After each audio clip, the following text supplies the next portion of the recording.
Please like, share, and subscribe to Kalingup JP for more videos. Magandang araw po mga kalingap. Welcome back sa ating channel kung saan ang kabutihan, pagmamalasakit at pagbibigay ng saya I love you natin pinangahawakan. At syempre huwag nating kalimutan na patuloy nating suportahan ang matubang family, sina Kuya Bal, Kalingap Rab at ang buong team Kalingap sa araw-araw nilang misyon ng pagtulong sa mga nangangailangan. Kaya kung handa ka ng ma-inspire at mag-good vibes, smash that like button, subscribe at samahan mo kami sa isa na namang makabuluhang video. Kumusta po kayo mga kalingap?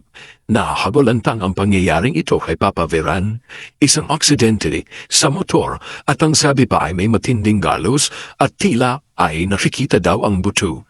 Sus ko po, nakakalungkot at nakakapanlumo isipin ang sitwasyong ito kay Papa Veran na posibleng napunta sa gilid ng daan, sugatan, may bali ang kamay at nanginginig sa sakit. Magkagayon pa man ay mas nag-aalala pa rin si Papa Veran sa pagpapagawa ng motor dahil alam niyang ito ay regalo. Iniisip-isip niya kung paano ito mapapagawa sa kabila ng sakit ng kanyang katawan at ang iniinda niya dulot ng aksidente. Grabe, sa halip na sarilyang isipin, iniisip pa rin niya ang responsibilidad.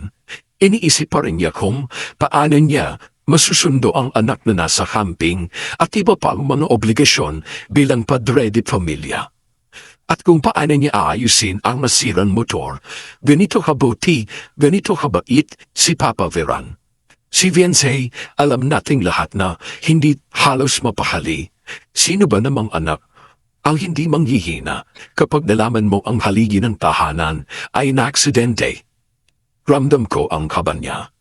Yung hindi mo alam kung iiyak ka ba o tatakbo papunta sa bahay. Yung takot na baka may mas grabe pang bali na baka may kung ano pang dapat na gawin sa kalagayan niyo ni Papa Veran. Pero sa kabila ng lahat, hetong si Papa Veran ay nananatiling matatag na hangiti pa kahit halos hirap na maigalaw ang kanyang kanang kamay.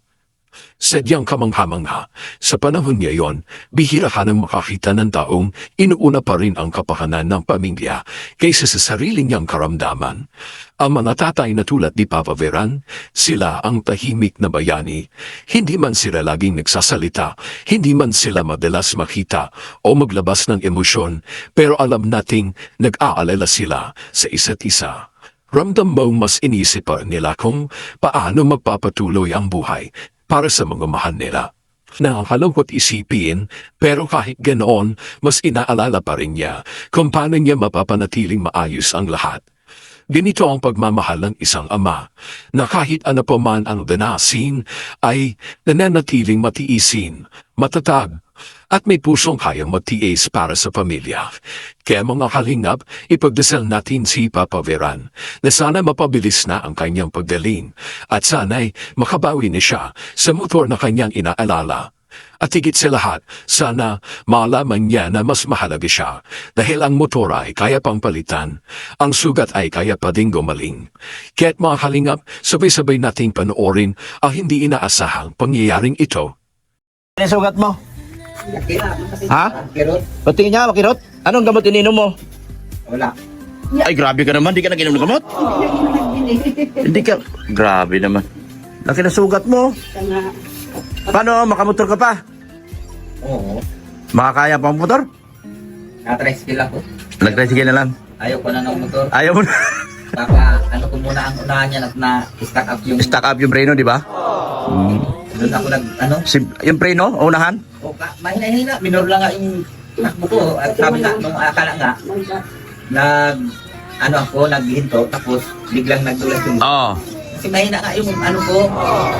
Ay, biglang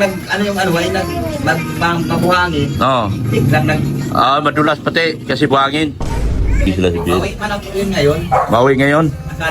Akala nga doon, susundin ko ay masakit yung tuhod. Hindi mo masundo yun. Mag-commute na lang kamo siya. Sige, pwede. Maghanap ako ng gamot. Kung anong gamot yan si Mrs. Love, marunong man yun.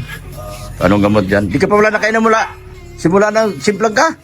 Ay, grabe, tiniis mo. Ah, grabe. Ang lupit mo. Ang lupit. Balik pa daw yung sa kamay niya. Ha? Parang may balik pa po siya. Para may balik, kailangan mo hilot. Grabe. Grabe ka, tiniis mo yun. Sakit niyan. Nakakatawa naman, nakakainit ng puso, nakakagaan ng damdamin. Dahil si Dr. Love ay patuloy na nagpapaalala sa atin kung ano ang tunay na diwa ng kabutihan, ang pagtulong ng walang hinihinging kapalit. Kung iisipin sa gitna ng madaming trabaho, sa pagod sa araw-araw, nakukuha pa din ni Dr. Love na tumulong sa pamilya ni Viancy. Hindi lang basta tulong, kundi tulong na galing sa kanyang puso. Habang si Papa Veran ay nagpapahinga dahil sa aksidente at habang si Viancy din ay may matinding pag-aalala sa kanyang ama, ay nandiyan ang isang liwanag. Andiyan si Dr. Love para sila ay tulungan. Hindi niya iniisip kung may kapalit. Hindi niya tinitignan kung gaano kahirap ang sitwasyon. Basta may nangangailangan, nandiyan siya. Sa bawat ngiti niya, ramdam mo ang malasakit. Sa bawat kilos niya, halata mo galing ito sa kanyang puso.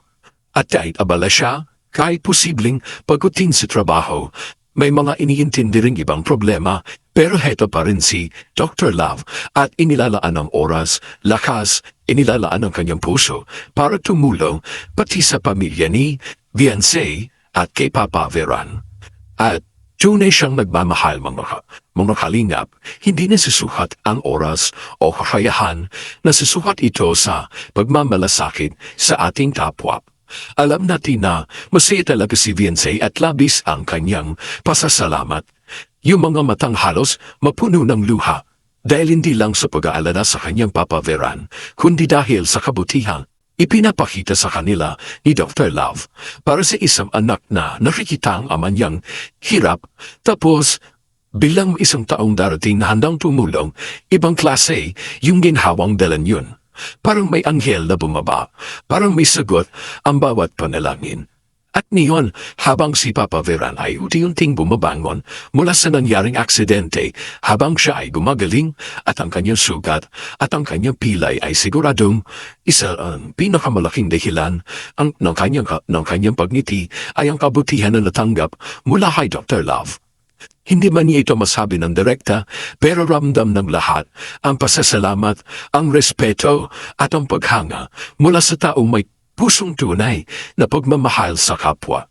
Sa pamilya ni Viancy, magiging maayos din ang lahat. May mga taong gaya ni Dr. Love na handang sumuporta, tumulong at magmahal, at kahit hindi nila kadugo, kahit hindi nila hinihiling, ay may mga taong tulad ni Dr. Love na handang tumulong dahil sa mundong puno ng hamon, mabuti pa rin ang maniwala. May mga tao pa rin handang magbigay ng tulong ng walang hinihinging kapalit at ang kabutihan na ipinapakita ni Dr. Love, yan ang tunay na pagmamalasakit na hindi gawa lang ng awa, kundi isang ugas na inspirasyon sa bawat isa.